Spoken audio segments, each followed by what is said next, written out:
have you with us.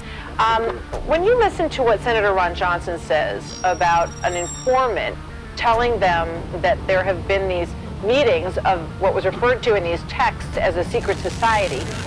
There are powerful corporate groups above government manipulating things.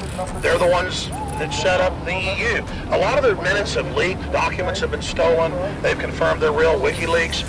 They set a lot of policies. They steer much of our world. Her unapologetic admiration of QAnon makes her a believer in the theory that, among other things, there is a cabal of so-called global elites who are running the world, and those same people, many of them celebrities or Democratic politicians, are kidnapping and sexually abusing kids, sucking away their blood, and using a pizza parlor as a prison. Oh, and they're also worshiping Satan. Oh, and they're also worshiping Satan. They're also worshiping Satan. Who is running the world? Is it bankers? Is it Jews? Is it a cabal of military, complex industrialists? No. The answer was settled 2,000 years ago in Luke chapter number 4. And today we discuss that very thing on this episode of The Soul Trap. We talk about the Satanic Illuminati. Now, you guess me again. You know who I am. You don't know where I am.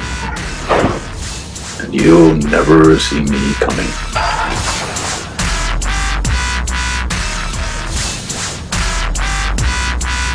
There is a very interesting article written by a man named Alexander Light entitled Illuminati Satanists Rule the World. Well, that's not exactly what you want to hear when you wake up first thing in the morning. You want to hear that Trump beats Biden and we don't have to wear masks anymore and Mom still makes apple pie and 4th of July still matters and all of those good and sweet and warm and fuzzy and cozy things. But is there truth to that statement? That it's not politicians, bankers, military heads, but behind it all, out of sight, often out of mind, there is indeed not just an Illuminati, not just a group of men at the highest levels of power that rule, but indeed a satanic, black magic, dark occult Illuminati that rules. Black magic, the author states, is the force that rules the world. So it is the satanic black magicians which constitute the true controllers of the world. That's what Alexander states. At least in the human earthly realm, they are the ones that pull the strings, the puppet masters, the directors of all that is evil, being moved and motivated by that which is evil himself. The satanic black magicians pull the strings, not politicians, corporate bosses, military heads, intelligent chiefs, or even international bankers. Although they also hold many other roles, the reality is, at the root, is black magic. The New World Order, elite, fulfill a hidden role and an outer role, a more respectable role. While many satanic black magicians are also businessmen and bankers, politicians, you name it, their true ruling power comes from Satanism and the twisted use of humanity's creative power called black magic, which they then use in their secular roles in society. Black magicians rule the world, not politicians or bankers or military heads, not even heads of state. It is black magic that is harnessed through satanic rituals, and it is the dark force behind the New World Order. Remember the saying of the Chinese sage who said that, quote, symbols rule the world, not rules or laws. Symbols communicate at a deeper level than words because they are decoded by the right, intuitive brain, whereas words are decoded by the left, logical brain. Symbols are able to penetrate more deeply into our subconscious, which is why the elite are so obsessed with their occult, corporate, and governmental logos of red crosses and rising suns and all-seeing eyes and pyramids and 666 and the rings of Saturn and inverted pentagrams and you name it, they have it. Words attempt to rule the world, but they can never be as powerful as symbols. And likewise, Alexander writes, black magic rules the world. Governments and corporations attempt to rule the world, but they can never be as powerful as the mystic and ancient art of black magic. Before looking at the evidence of elite use of black magic, it is worthwhile remembering a defining aspect of Satanism, the inversion of everything.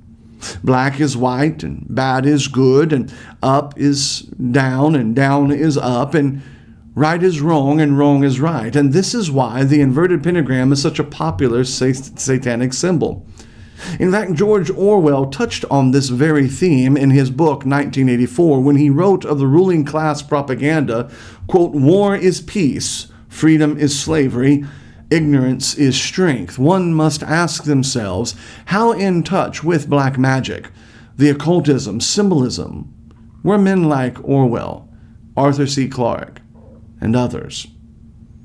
Even mind control, developed by the Nazis first in Germany and later by the CIA with projects like MK Ultra and Project Artichoke and others, uses satanic principles to confuse its victims by telling them that pain is pleasure and pleasure is pain, and eventually breaking down victims so they no longer distinguish between the two. And not being able to distinguish seems to be the mark of our day. Is it a man? Is it a woman? Or is it somewhere in between? Is it right? Is it wrong? Is it heterosexual? Is it homosexual? There is confusion, and God is not the author of confusion. Alexander goes on to write, Bohemian Grove, Skull and Bones, and other secret societies.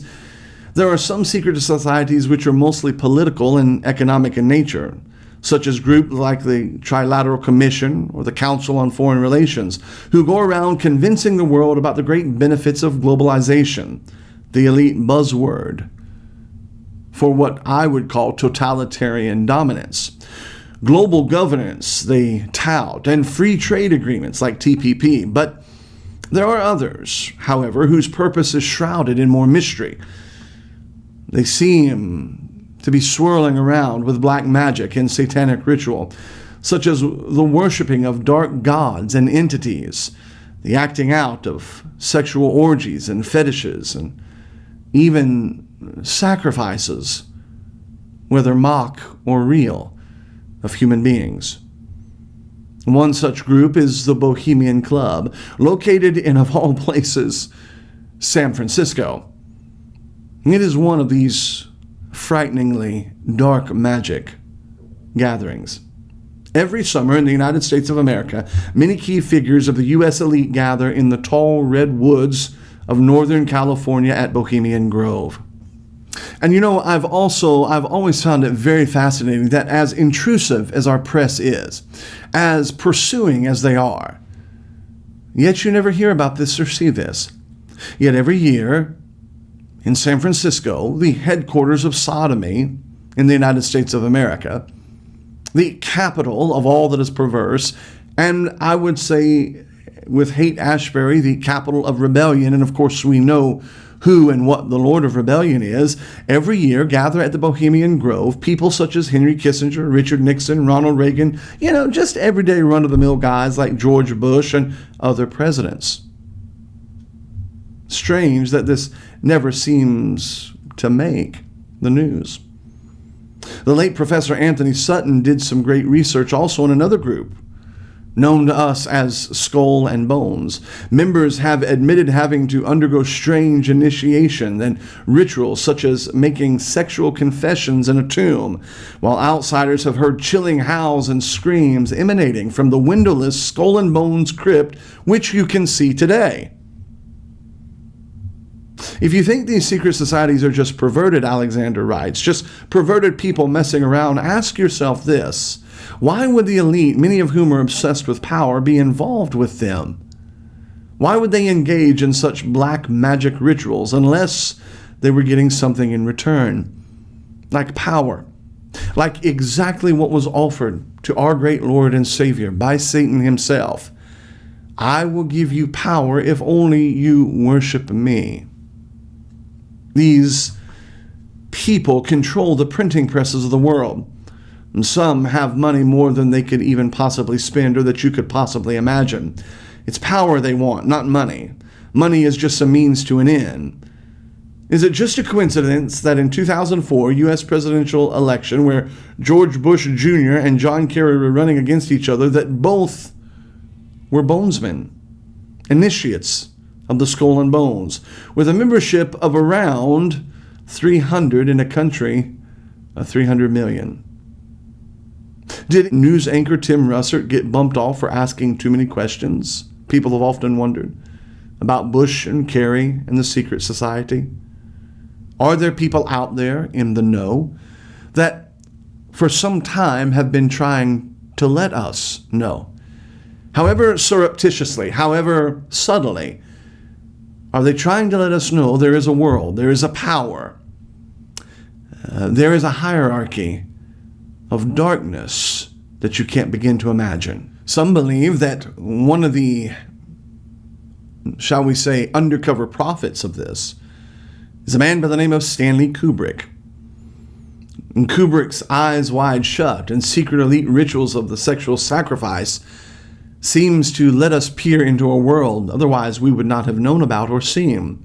The ordinary person will never be initiated into a satanic secret society, nor get close enough to witness what really goes on in there. It is therefore interesting when someone who seems to have the inside scoop and is able to get close to that world decides to spill the beans and show the world what's going on.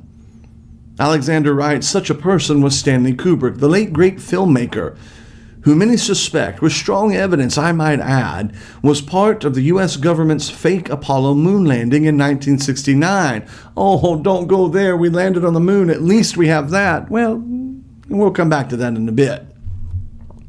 Kubrick may have cut a deal with the devil, so to say. No pun intended.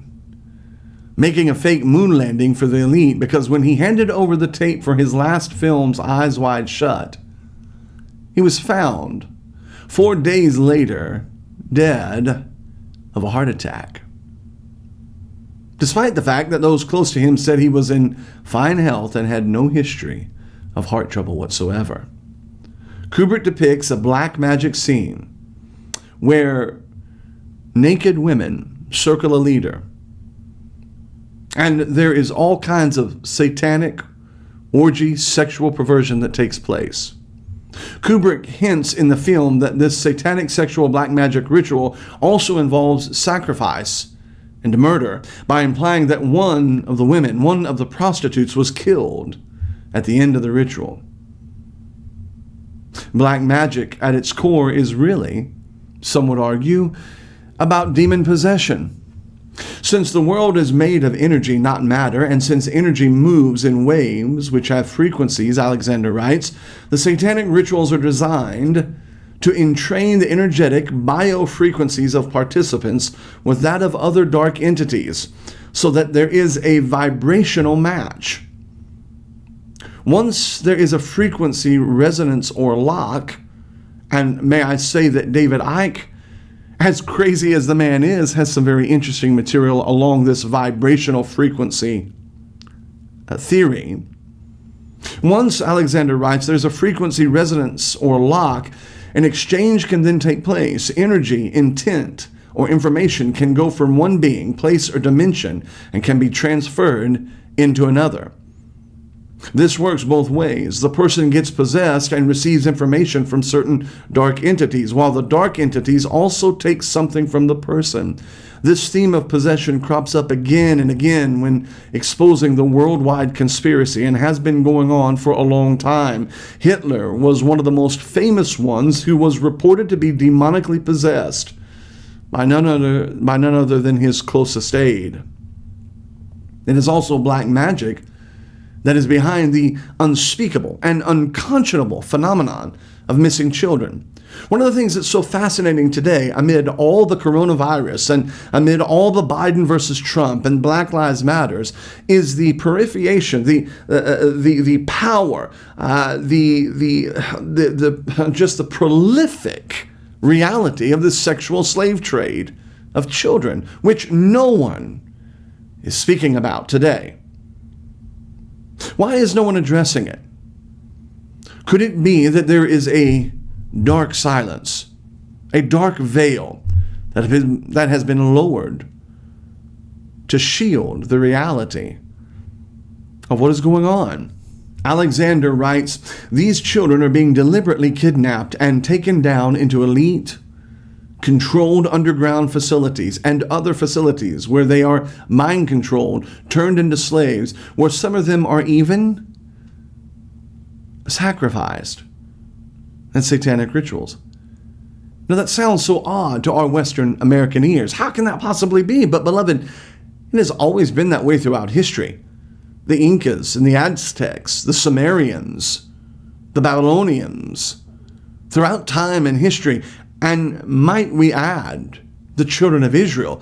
It was their kings, particularly the northern tribes, connected with Tyre and Sidon and Phoenicia, the Danites, who offered their children to be burned. Is that too difficult to believe? Listen to the testimonies of people who have claimed to have experienced it. And what about the news? Remember when Pizzagate came out, and we thought, oh, what a joke. But then Frazzle Drip comes out, and we go, ha, ha, ha, ha, what a joke. Oh, but then Wayfarer comes out, makes a splash, but what a joke. And was it a joke with the Franklin cover-up? The scandals are too numerous to even begin to count. We have to ask ourselves ultimately, how deep does this rancid rabbit hole actually go? Although Alexander writes it's important to focus on and expose all aspects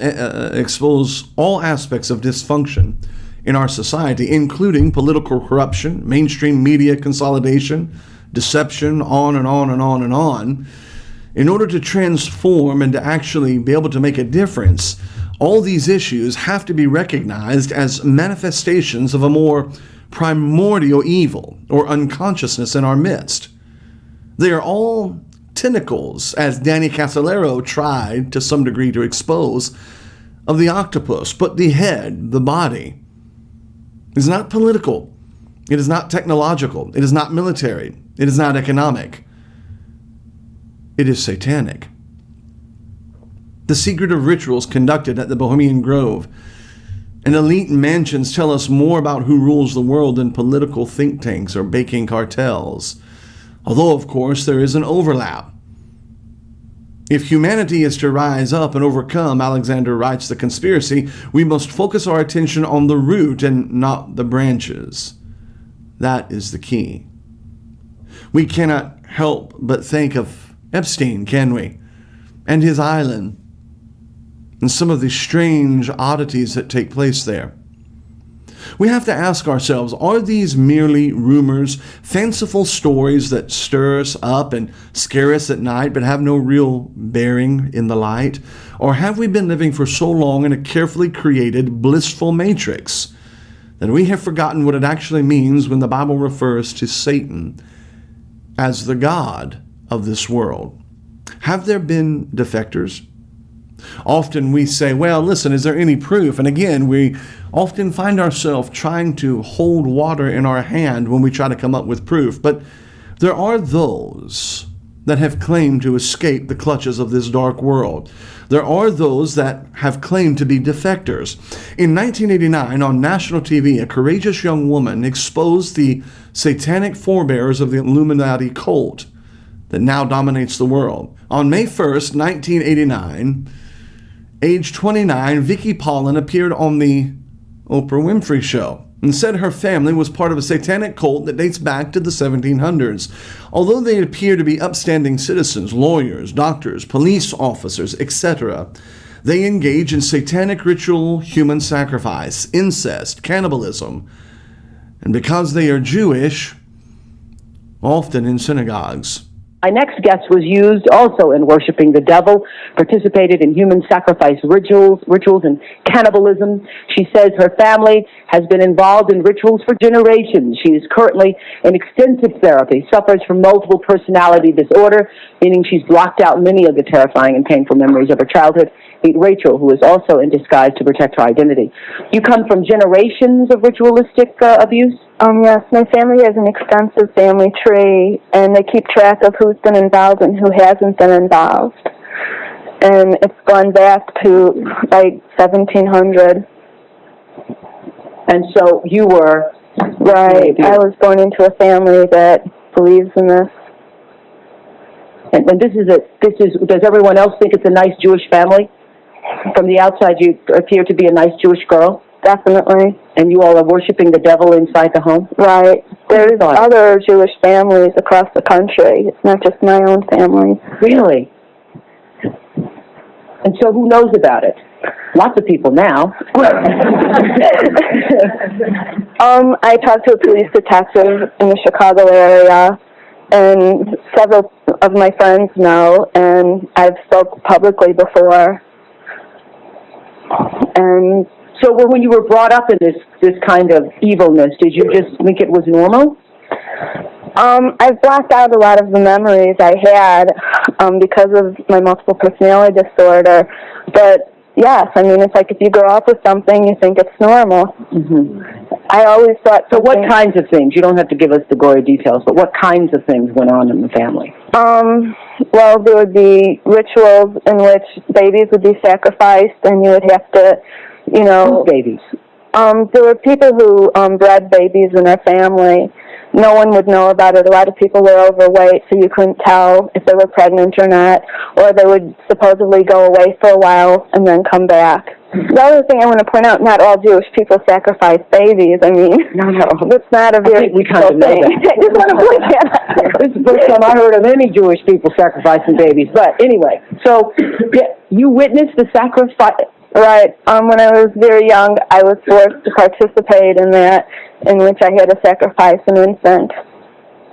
And the purpose of sacrifice is to what? Is to bring you what? What are you sacrificing for? For power. Uh-huh. Power. And so, were you ever used? Were you ever used yourself? I was molested. I was raped several times. Mm-hmm. And what's your mother doing? She's in all of this. What's her role in all of this? I'm not exactly what her role is. I haven't, recovered all of my memories, but her family was extremely involved. Mm-hmm. She brought me to it. Both of my parents brought me to it. And where is she now? She lives in the Chicago metropolitan area. She's on the Human Relations Commission of the town that she lives in, and she's an upstanding citizen. Nobody would suspect her. Were you raised with a sense of right and wrong, Rachel? Yeah. I mean, it's like I had both. I mean, to the outside world, everything we did was proper and right, and then there were the nights that things changed, that things just got turned around. What was wrong was right, and what was right was wrong. That's what helps to create to develop MPD. Mm-hmm. Multiple personality. Right, right. Now, in your family, did you all call it worshiping the devil? No, I don't know. It was just evil, things you did. Right. Well, I said it was evil, and they said it was good. Ultimately, what she is describing is the Illuminati, which originated in the Frankist movement in the 18th century. Jacob Frank, born Jacob Leibowitz, led a major satanic heresy that at that time shook the world, and particularly the Jewish world. They believed that the Messiah returned if the world went over to evil completely, so they encouraged all license and all satanic evil. Financed by the Frankist Rothschild, note the connection, a part of the banking syndicate, they subverted all religions or attempted to do so. National elites, by assuming every religious and political hue, they took over Freemasonry, and some believe now are in the final stages of establishing their world government, aka globalization.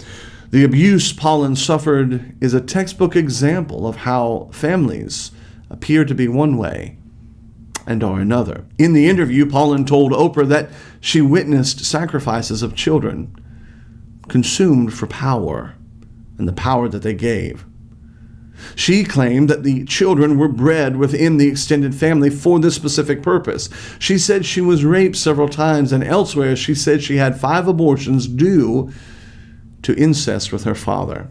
Quote, she says, I mean, to the outside world, everything we did was proper and right.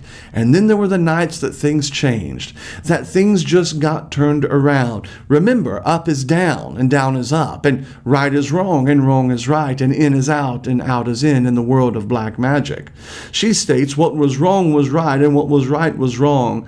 That's what helps to create some of them to develop the mind control. Is that hard and far-fetched?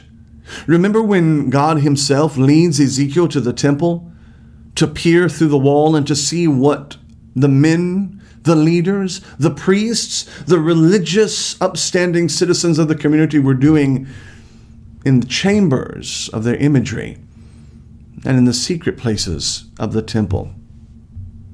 Pauline's therapist, who was on the show, told Oprah that she had treated over 40 survivors from many states. They have never met each other, yet they say the same identical thing. Mrs. Grossman, the therapist, states they are describing identical rituals, just the same as. It's very scary. Very scary. This shows, I think, a full ignorance to some degree of where people actually think the Jewish nation is. I think it's a very interesting thing that we tend to look at the Jewish nation as if they're kissing cousins to Christianity, and they are not. It may well be that the Star of David is actually the Star of Moloch. It may well be that the worst enemy outside of the Catholic Church that Christianity has is the Jewish nation. And it may well be that there is a direct connection between the Jews and Catholicism. Be that as it may, it is very, very fascinating to think about the darkness that lurks without. There is another article, an article that is almost beyond imagination, written anonymously. Big banker, whistleblower. Quote, I was told to sacrifice children at an Illuminati party. Originally intending to be anonymous and yet not able to hide such a high-profile headline, Ronald Bernard is a Dutch financial wizard who worked at the most secret level of global currency traffic. When he launched his career, he was warned to, quote, put your conscience in the deep freeze. Little did he know that was an understatement. Quote, you get so deep in these circles. I was trusted by the people playing at that level. To put it tactfully, most of those people follow a fringe religion. For them, it's truth and reality, and they served something immaterial that they called Lucifer. At some point, I was invited to participate in sacrifices. That was the breaking point for me. This may make more sense to you as a blackmail control system of power brokers. But I think it's very interesting and fascinating when you begin to connect that with some of the pedo gates that are out there. Wayfair, Pizzagate, Frazzle Drip. You think they are here to serve and protect the people, the country, but they actually turn out to be a criminal organization. In fact, heavily so. They're trading drugs and weapons. They trade in humans. They trade in darkness. They trade in sexual perversion. They trade in just about anything you can imagine. Dutch banker Ronald Bernard was asked to sacrifice a child at a party, and that's when he, quote-unquote, quit the Illuminati. Describing his experiences in the banking Illuminati in a gut-wrenching TV interview, Ronald actually shared details about the way the cabal uses child sacrifice to test and blackmail its members. Quote, I was warned off when I got into this. Don't do this unless you can put your conscience 100% in the freezer. I heard myself laugh at it back then, but it wasn't a joke. I was training to become a psychopath, and I failed. Maybe not a psychopath. Maybe he was training to become a monster. Describing the period his freezer began to malfunction, quote unquote, Ronald tells a story about crashing the Italian economy and bankrupting companies, leading to suicides and destruction a success worth celebrating, according to his banker colleagues. Quote, one of my colleagues said, Ronald, you remember that case with the Italian lire? Do you remember those deals in which we did massive dumping of the lira, which reduced the value of the currency, which caused a company in Italy to be hit in such a way that they went bankrupt? And then they say, do you know that the owner committed suicide and left a family behind? Back then, we laughed at it. All together, we laughed. We looked down on people, mocked them. It was just a product, waste. Everything and everyone was worthless trash. Ronald, the Dutch banker, then describes the beginning of the end for him, at which point he was deep in the circles of the Illuminati and had signed a lifetime contract, but his conscience had begun to eat away at him. He was unable to fulfill his contract and left. Of course, he did his TV interview, and of course, he sought deeply to have people follow him and hear him. But there was no interview. CNN was not interested in his story. Fox was not interested in his story. No one was interested in his story. He did the one interview, and then, well, it wouldn't be polite to talk about what happened to Ronald in mixed company. Ronald had his chance. Ronald made his Faustian deal with the devil. One must wonder how many other deals are being made and kept. Who is running the world? Bankers? They're tools. Military-industrial complex? They are tentacles.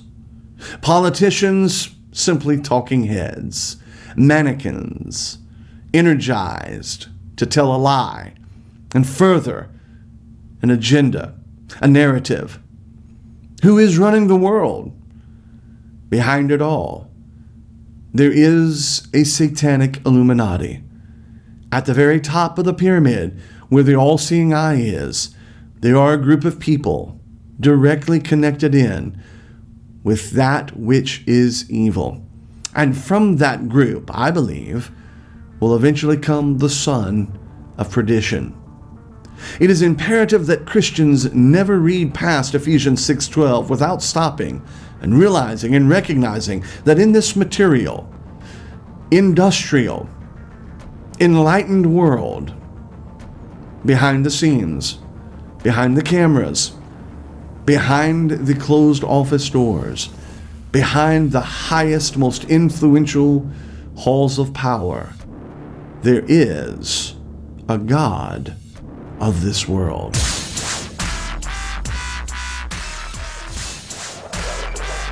I am the devil, and I am here to do the devil's work.